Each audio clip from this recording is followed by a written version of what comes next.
Welcome everybody. My name's Ant Parsons. I'm from ALP Synergy Limited, and I'm delighted to be here today hosting this webinar workshop all about brilliant bumblebees.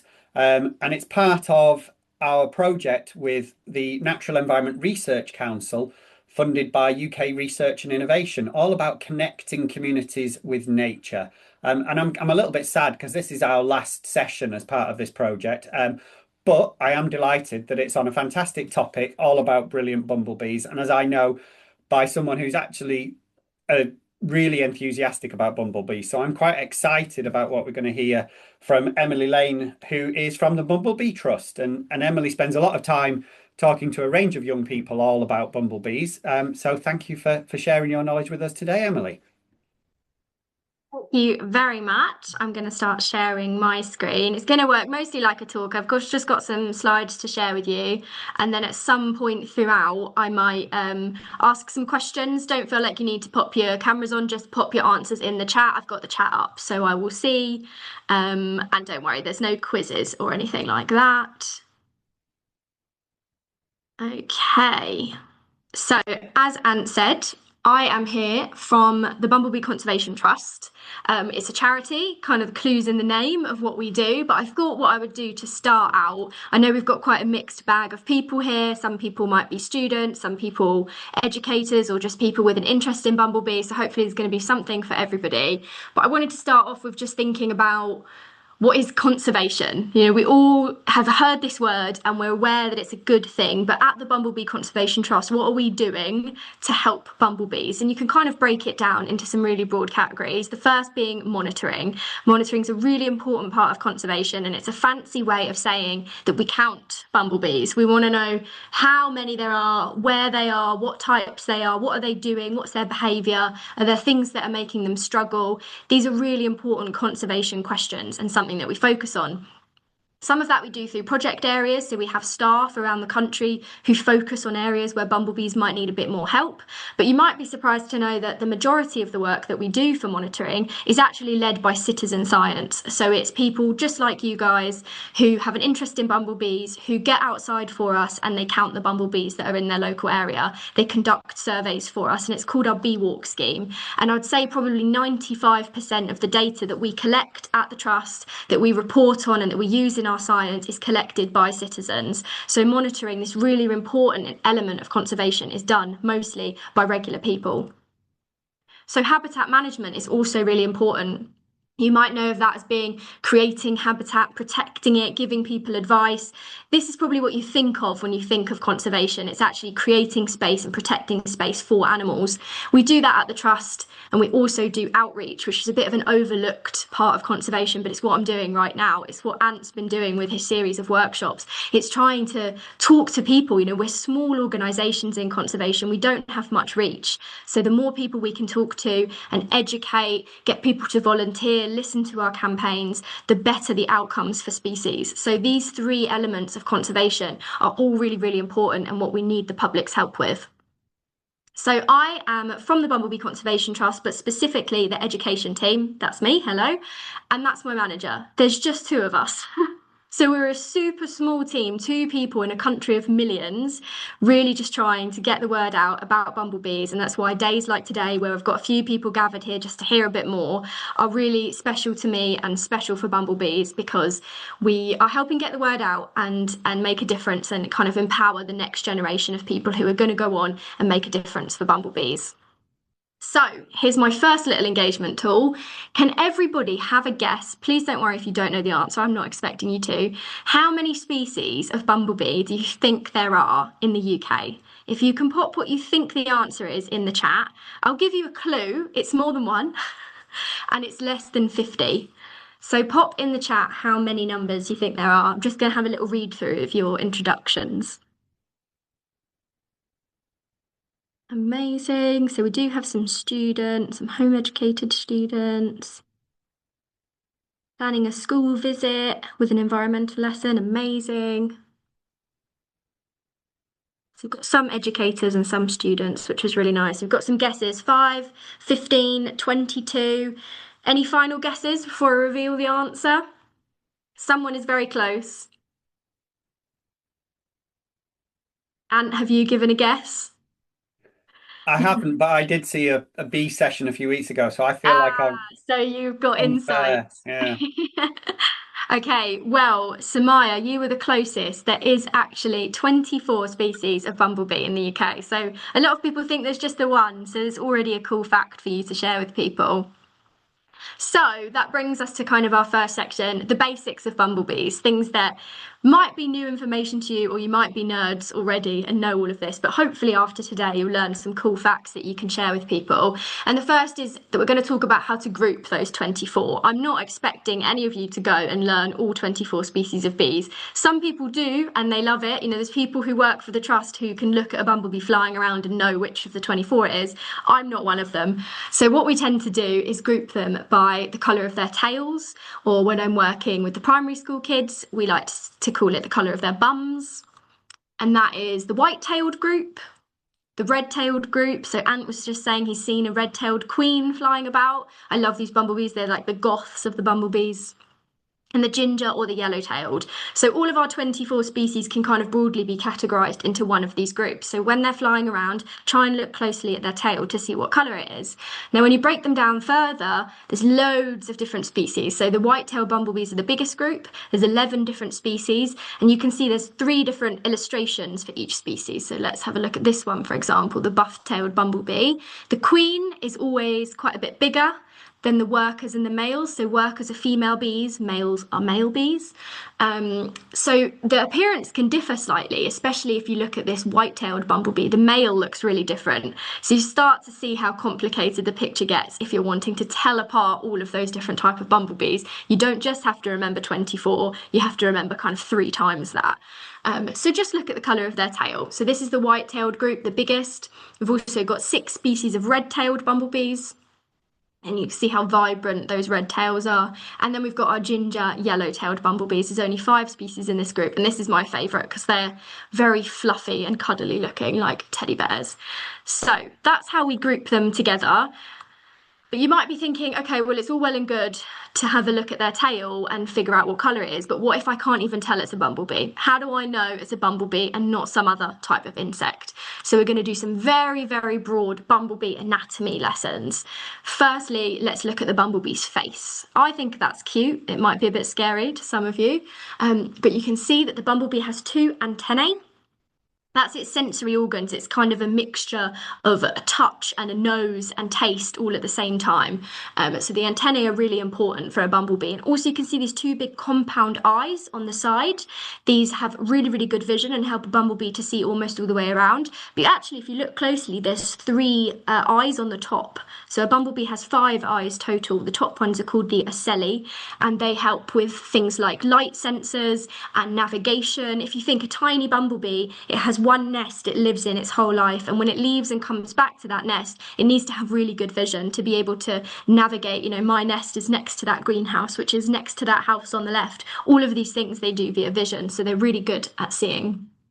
Then they've got this top bit of their body, which just like us, they call the abdomen. This is a really important part because it contains all of those really powerful muscles that power their wings. They also have these tubes through their abdomen called spirocheles, which the air whooshes really fast through as they fly. And that's what creates that really deep buzzing, humming sound that we associate with bumblebees. So the abdomen is kind of where it's all going on.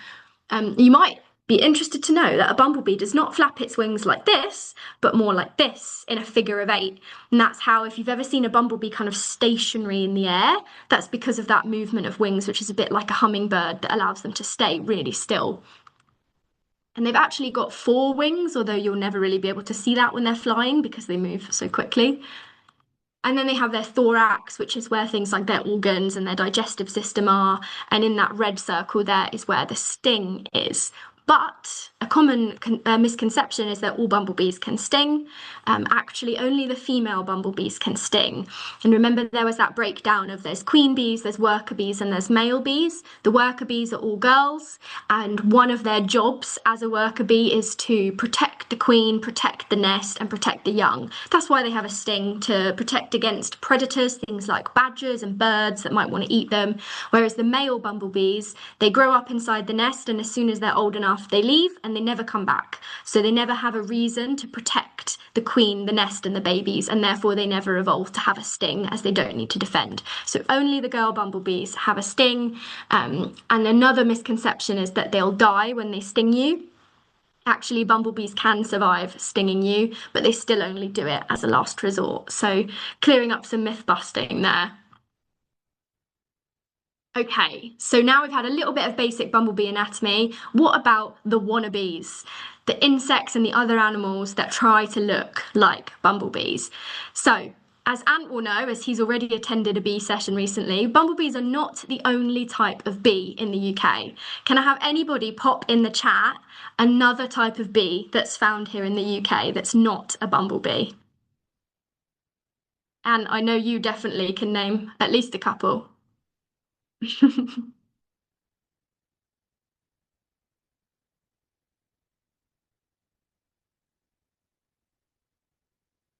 Amazing. Yeah, perfect.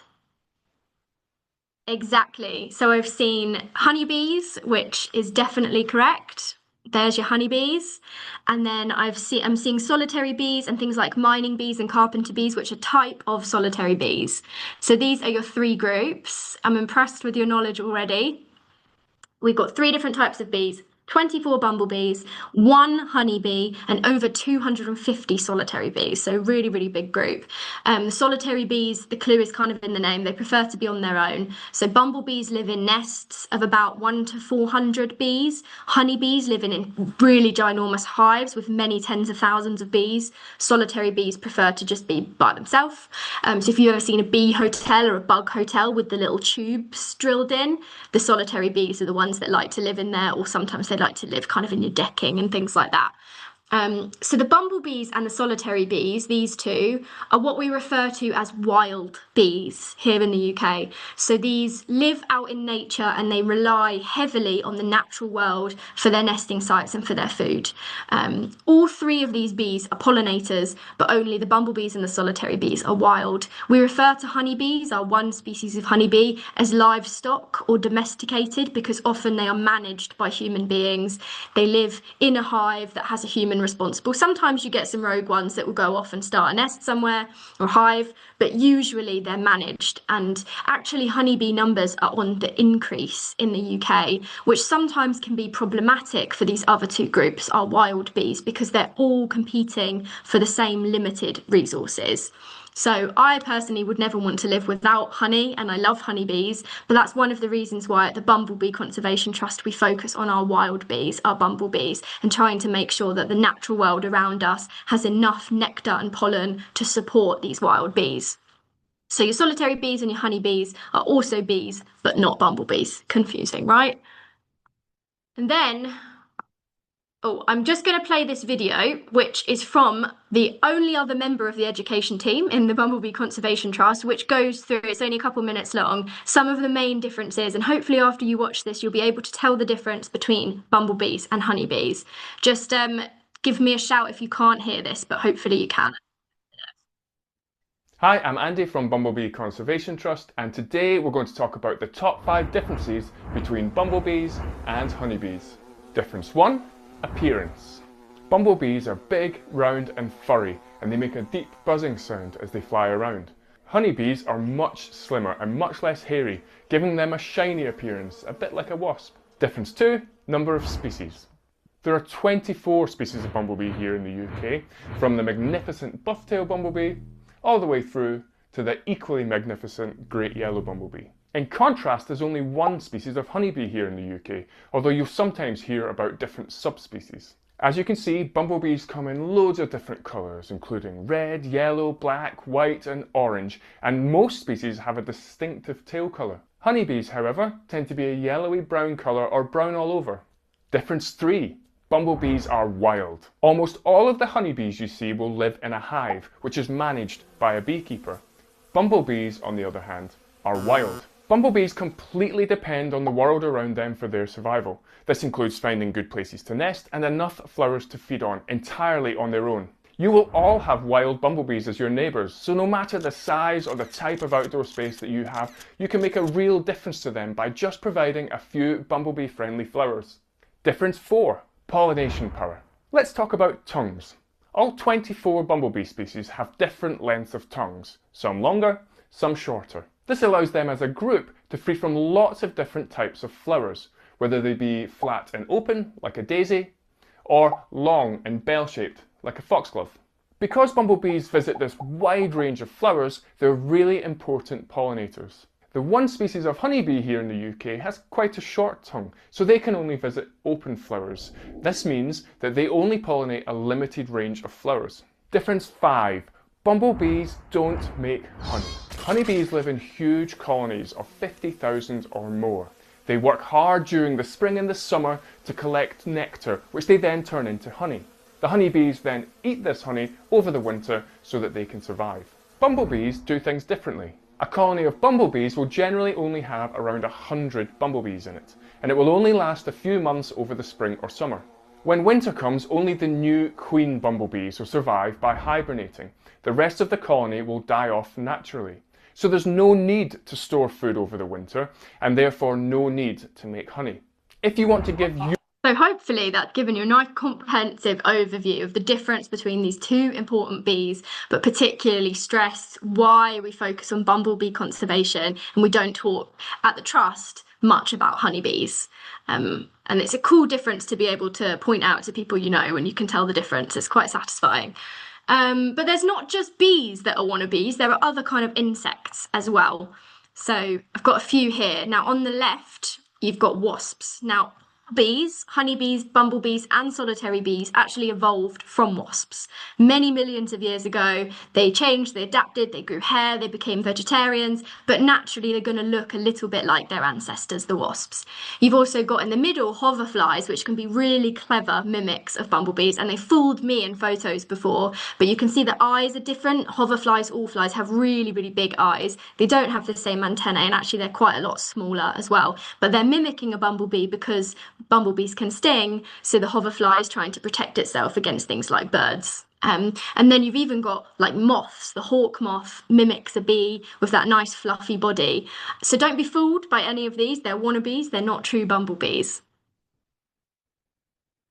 So, what is so special about bumblebees? That video from the senior education officer, he kind of touched on why bumblebees are such good pollinators. But what is that word? What does pollination really mean? Again, it's one of those things we talk about. I think a lot of people have heard, they know it's important for food, but what really is it and why are bumblebees so good at it? So pollination, to put it simply, is the transfer of pollen grains, from the male part of a flower that we call the anther to the female part of a flower, the stigma. And that movement of pollen from flower to flower is pollination. So it doesn't actually happen inside the bumblebee. It's not really anything to do with the bumblebee. It just happens because of bumblebees. It can also happen because of butterflies or birds or wind or rain or even human beings if you get a bit of pollen stuck to your jeans.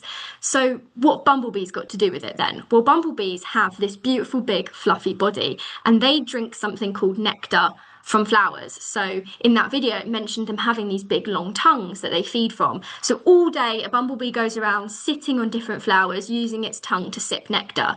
And as it moves from flower to flower, that really fluffy body is just a really great catch of all of that pollen. And what does pollination do? Well, it helps flowers to reproduce. So because of that transfer of pollen around, flowers can make more flowers. And when flowers make more flowers, they often produce seeds. And seeds are really good for us because they're often encased within delicious fruits and vegetables. So pollination is what allows us to have most of the fruits, vegetables, and legumes that we eat every day. So to put it simply, they help plants make more plants. That in turn allows us to grow lots of fruits and vegetables and legumes.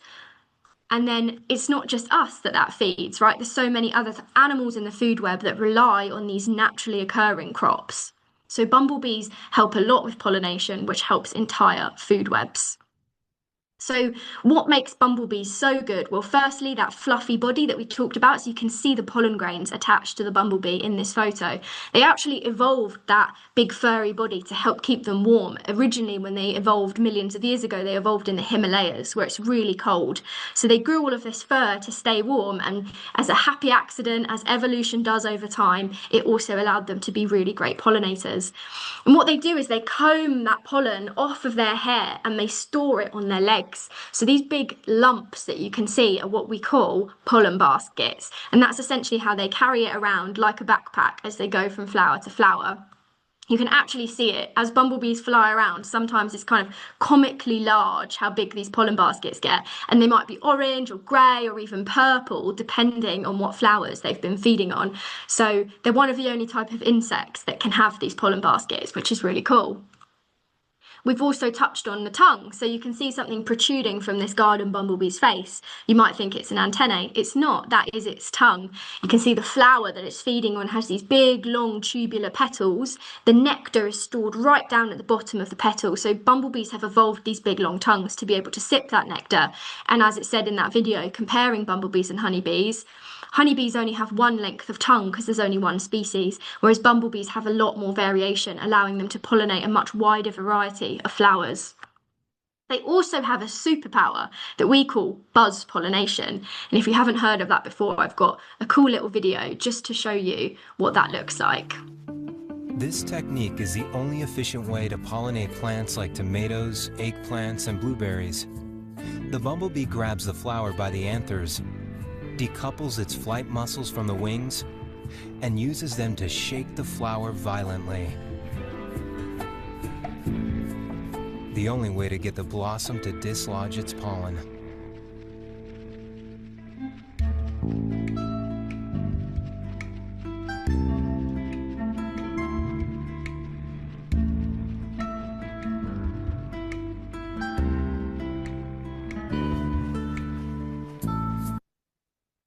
Oh, a really cool slow-mo visualization there of how they get that pollen to explode out from the flowers. So other insects just cannot access the nectar in those flowers. The pollen is never going to be released. So without bumblebees, buzz pollination wouldn't happen. And it's because of buzz pollination that we have some really pretty good fruits and vegetables like tomatoes, which I personally hate a raw tomato, but I do eat a lot of ketchup and pizza and pasta, which obviously we wouldn't have any of those without tomatoes. We would still be able to do some manual pollination of these vegetables, but we absolutely would not have them in the supermarkets like we do now without bumblebees. Blueberries are the same, and so are aubergines. We simply would not have these vegetables on our tables without bumblebees. So, why are bumblebees our best pollinators? To summarise, their tongues. It allows them to visit a wide variety of flowers and they pollinate as they go. They also, because of their big fluffy coats, can withstand lots of different harsh weathers. They operate in almost all conditions: rain, snow, hot weather. It's all okay for a bumblebee. And they're the only insects capable of that superpower known as buzz pollination. So this is why bumblebees are so important for pollination. It's estimated that 85 to 95% of the UK's crops are pollinated by wild bees. So remember, that's your bumblebees and your solitary bees. Only 5 to 15% is by honeybees. So whilst they're still a really important part of that process, bumblebees are making up a much bigger part of the picture. And this is a free service. Bumblebees are just doing this as part of their daily life. It's estimated to be worth £1.8 billion per year. So you can imagine how important of a service this is to farming in the UK and how different our lives would be if bumblebees weren't just going about their daily business. And it's not just crops, it's not just fruits and vegetables. Wildflower meadows, the flowers that grow in your garden, flowers on beautiful coastal paths, these are all being pollinated primarily by our wild bees. So bumblebees are doing all of this for us. They're helping the flowers to reproduce. They're helping us get delicious fruits and veg. But why are they doing it? What is in it for the bumblebee? Why do they need this pollen? And why do they do pollination? Well, remember I said that bumblebees are evolved from wasps. Now you might know that wasps are omnivores. So especially when they're young, wasps will eat a lot of other insects. And that's how they get their protein. But over the years, many millions of years we're talking, bumblebees realized there was an easier way to get protein that didn't involve having to catch another animal, and that was pollen. So pollen is an amazing source of protein that helps bumblebees to develop. So what you're looking at here, it's a little bit funky looking. This is actually a bumblebee nest, and you'll be forgiven if you've never seen one. I have never actually seen one in person because bumblebees tend to build these nests in a kind of secret, hidden, underground location, like under sheds, in old rodent holes, or like under logs of wood. So they like to do it somewhere quiet, protected, and usually underground. But this is what they look like inside, and that lumpy, bumpy wax texture is all built from pollen. So they do consume it, but they also use it to build. And inside this nest is where the queen will live and where all of the baby bumblebees and the larvae will develop and grow. So that pollen that they collect every day and scrape into their pollen baskets is really important for protein and really important for maintaining their home. So that's what's in it for them. It's what we call a symbiosis. It's good for us and it's good for them and it's good for flowers. So a quick roundup of some cool bumblebee facts as we've done a bit more of the science stuff. These are some of my favourites anyway. So the first one being, this is a thermal image of a bumblebee, and you can see it's this bright yellow colour, and that's because bumblebees have really powerful muscles that help keep them warm. So even in the rain, the snow, the cold, they can maintain a regular body temperature. We call it thermoregulation. They're also really good in the opposite conditions when it's really hot. They can use their wings to fan themselves, and actually sometimes you'll see bumblebees stationed outside their nest, flapping their wings to cool down the entire nest and thermoregulate the whole colony, which I think is pretty cool. This one is just referring to the buzz pollination that we've already talked about, so that they grab onto flowers and explode the pollen out of them. This pictured here is what we call a cuckoo bumblebee, and you might have heard of cuckoo birds, and it's a bit of a similar mechanism. Cuckoo bumblebees, there's a few species of them, rather than going through the effort of building their own nest, creating their own worker bees, starting from scratch, instead they sneak into the nest of another type of bumblebee and they take over. And all of the worker bees that were already there get tricked and they start worshipping this cuckoo bumblebee as their new queen. So it's quite cheeky, but these bumblebees are also amazing pollinators, so it's really important that we conserve all of them, and they're actually some of my favourite bumblebees. Behaviourally, bumblebees have some really cool things that they do. So you can see this red-tailed bumblebee here has got its leg up, almost like it's waving to you. And that's actually a sign that the bumblebee feels threatened. It's essentially a really cute way of the bumblebee saying, I'm scary, back off. So if you come too close to a bumblebee and you see it waving its leg at you, that's it trying to look big and scary. It wants you to back off. It's feeling a bit threatened. Usually it will just fly away if you get closer, but it's useful, especially if you're working with young children or little ones, to know that this is something to look out for. You don't want to make an animal feel threatened. So they will let you know, they'll give you a warning. And then finally, bumblebees can see a type of colour that we can't. They can see UV markings on flowers. So there's hidden secret messages on different flowers that only bumblebees can see. And they use these messages to understand which flowers are the best nectar sources, to understand things like which flowers they visited, which is good for their species. So they're hidden messages that we don't understand, which is pretty cool. And then one of my favourites is that the old word for bumblebees was Dumbledores, which is why the wizard in Harry Potter is named Dumbledore, because he kind of bumbles about like a bumblebee.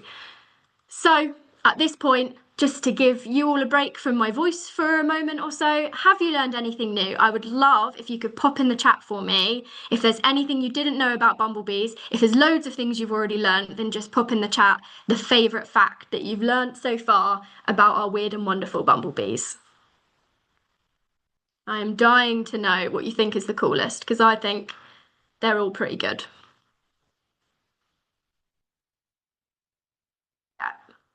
I love buzz pollination too, and I think it's really cool. And I've tried to look up close when I'm out and about, especially if you're ever near a blackberry bush in summer. It will be absolutely crawling with bumblebees.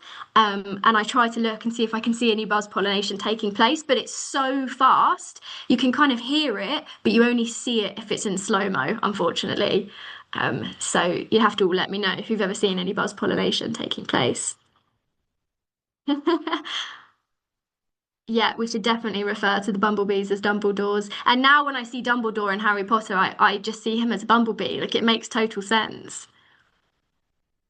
Great to hear that there's some interesting facts for children. That's what I love about bumblebees. I mean, I'm very much not a child anymore, and I still find these facts all amazing, and I love telling my friends and family about them. So they're a real crowd pleaser. Okay, amazing. Glad that you're all enjoying the facts. Let's carry on. How are we doing on time? We're good. Okay, so now we're going to get on to some of the more challenging elements of a bumblebee's life. So bumblebees only get their food from flowers, and as you can see from this graphic here, flowers are disappearing. I think we all can see this anywhere we go in nature. We can see the impact that we're having. And actually, in the last century, 97% of the UK's wildflower meadows have been lost. So only 3% of a bumblebee's natural food source is remaining. That is pretty staggering when you think about it. Obviously, some of this has been replaced with flowers in our gardens, flowers in parks and other public spaces, but it's not going to come anywhere close to that original number of flowers. And that's why bumblebees have been steadily declining over the last century. So ideally, this is what a bumblebee would want to see. This is the kind of habitat that we would have had 100 years ago, and bumblebees were much more abundant then. But it's becoming much more common that we have urban setups like this. And a bumblebee can only actually fly for about 40 minutes before they need to stop and refuel on nectar from a flower. So you can see in a place like this, it's going to be much harder for those bumblebees to find regular stopping places to keep fueled and to be able to do their jobs. A lot of the country looks like this, which we might see as, oh, it's a green space, that's good for nature, that's good for animals. And, you know, if they're growing crops that flower, then there might be some point in the year, you know, I've got a rapeseed oil farm near me, which right now is in beautiful yellow flowers and it's crawling with bumblebees, but that only lasts about a month. And then the rest of the year, it's just a flat green space. And while it might look like somewhere that's nature-based, this is a desert to a bumblebee. There is no flowers there, so it's just as bad as a huge urban space. So because of this, because of these habitat losses and the loss of food sources, we've actually had 2 bumblebee species that have become extinct in the last century. And worryingly, out of our remaining species, 8 of them, so that's 1/3 of our remaining species, are listed as conservation priorities. So that means they are declining, they are listed as a species that need some extra support and help. Otherwise, we can expect that they will continue to decline into extinction. So not looking so promising, and it's unfortunately the case with a lot of UK native species. We see declines, we see habitat losses, we see lots of competing demands, and it makes conservation more important than ever. So now I mentioned Bee Walk earlier, which is our citizen science reporting scheme. It's how we get a lot of our data to understand where bumblebees are and how they're doing. So some bumblebees are doing great. So this is last year's Bee Walk data for the buff-tailed bumblebee, Bombus terrestris, which looks like this. It's one of our white-tailed varieties. Now you can see dots all over the UK. This bumblebee is quite stable. The populations, they've declined a bit, but they're still highly abundant. Don't worry about the fact that there's none in Ireland. There is bumblebees there, we just don't report on it. We don't collect our survey data there. And there is also some patches up in Scotland, like in the Highlands, that look quite sparse, sort of this area. There's not so many dots there, but that's likely just because there's not enough people there to collect the data. There is probably lots of buff-tailed bumblebees in those areas too. So some species we're not so concerned about. Other species, this is the great yellow bumblebee. This is what it looks like. It's a really beautiful, ginormous bumblebee. It's hard to even see those dots here and here, right up in Scotland. There's only a few isolated populations remaining of this bumblebee. So it starts to become clearer to us as conservationists and to the public where we need to focus our efforts and the populations that we really need to support, or we risk losing them entirely. So that's what monitoring data is really important for, and helping us to understand where to focus our efforts and which species need our help the most. So sadly, these are some headlines from us at the Trust over the past couple of years. 2024 was the worst year on record for bumblebees since we started collecting data, which was really worrying. We saw small increases in 2025, and it was a much hotter year, a drier year, but still there's declines pretty much across the board, and we're really worried about it and trying to maximise our efforts on projects, our efforts with monitoring and outreach as much as we can to help bumblebees. And it's not all doom and gloom. Bumblebees can recover, and they do recover. So this is the shrill cardabee. It's one of our rarest bumblebees. You can see it's actually one that's probably local to quite a lot of us. I'm in Somerset. In the South Wales and Gloucester area, there is populations of the shrill carder left. And then over towards the east side of London, we've also got some healthy populations. The shrill carder, for a long time, we thought it was going to be lost entirely, but actually in the last few years, because of maintained efforts, we've seen some small increases in the shrill carder populations. It's quite a steady flow of these into survey areas, and part of that might just be because we're engaging with more communities that are going out and finding them, but also we're creating habitat, protecting habitat, and focusing our efforts, identifying what the food sources they like are, and really trying to help those existing populations get bigger. Same is true for the brown banded cardabee, similar sort of areas that it's found in, so the south of England and Wales. And we've also seen some steady increases over the past few years. So while there's decreases across the board, when we target a species and we focus our efforts, conservation works and species can recover. It's not just bumblebees, but many, many animals across the UK. If we focus our efforts and we fundraise and we chat about it, we can do something to help, which is always promising to know. So what can you do? What can you do to help us at the Trust? Just check, we've got about 15 minutes to talk about this. So I'll run you through some ideas, and then at the end there'll be some space for any questions or any ideas that you have for me. So let's go back to this slide where I told you about these 3 areas that we focus on at the Trust: monitoring, habitat management, and outreach. Now, the best thing that you can do to help with bumblebee conservation is target these 3 areas as well. So let's start with monitoring. I've already told you guys that becoming a bee walker and being a part of our citizen science is so important for us and for bumblebees, and anyone can do it.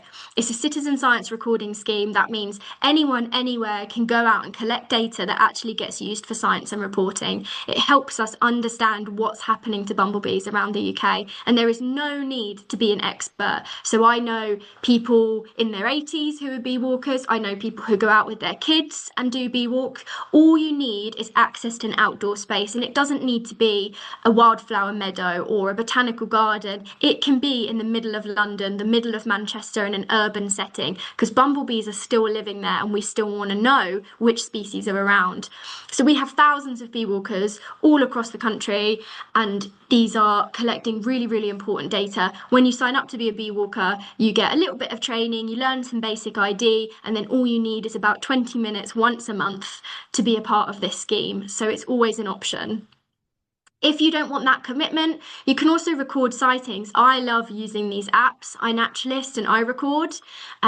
So I do bee walk, but outside of that, if I just see, a red-tailed queen like Ant did out on a walk, I'll snap a picture on iRecord or upload it to iNaturalist. And the data from these platforms is used not only by scientific organisations, but also by academics and researchers to report on different populations and how things are changing across the UK. And there's been so many instances where the only sightings we've had of really rare bumblebees have been through these apps. So they're really worthwhile and also just fun to get a bit of community and learn a little bit more about the bumblebees you're seeing.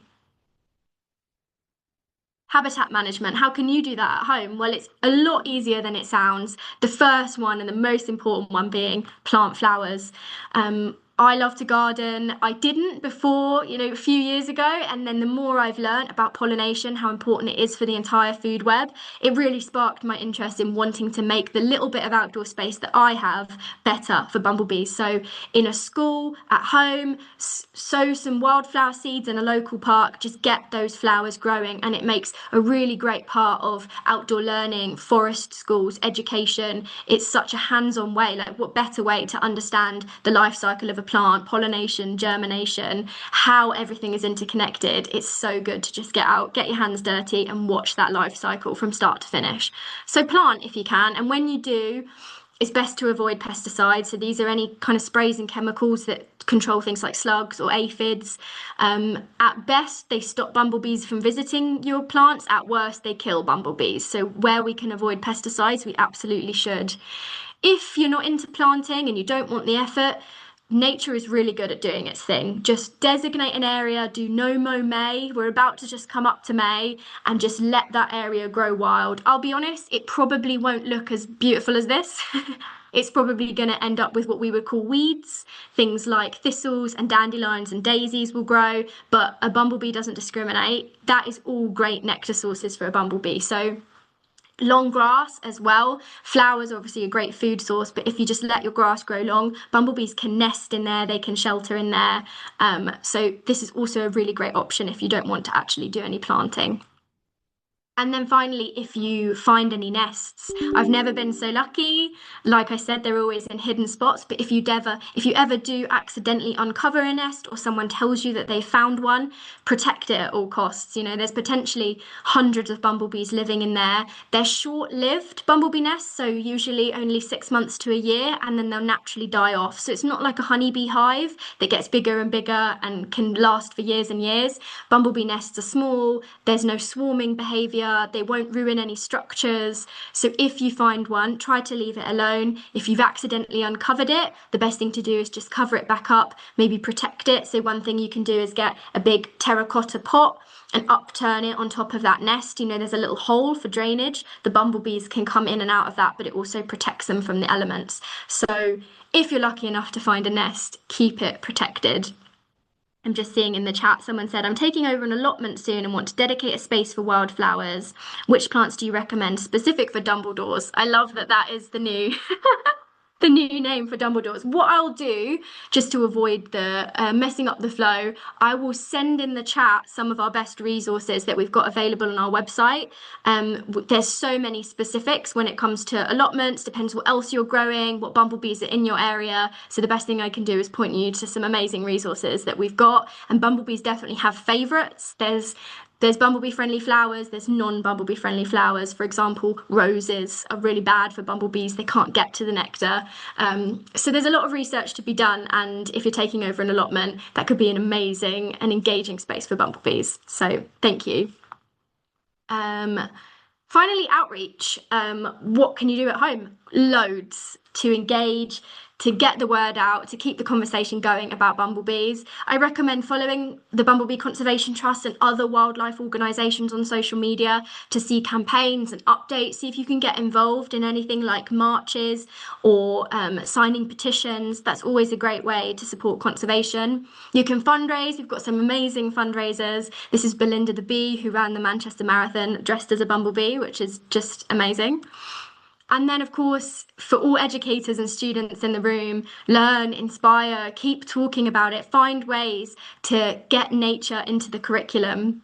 We've got some really great resources through the Trust of posters and ID books, and we've also done some of the hard work for you. We've got resources, particularly for like primary and secondary school students, Key Stage 1 to Key Stage 3, that have identified the gaps in the curriculum where we can kind of insert nature in and talk about bumblebees in art and maths and science and geography. So especially if you're coming from a home educated background, or maybe you're in higher education and have the power to direct your own learning, there's so many ways that you can slot bumblebees and nature into the wider curriculum.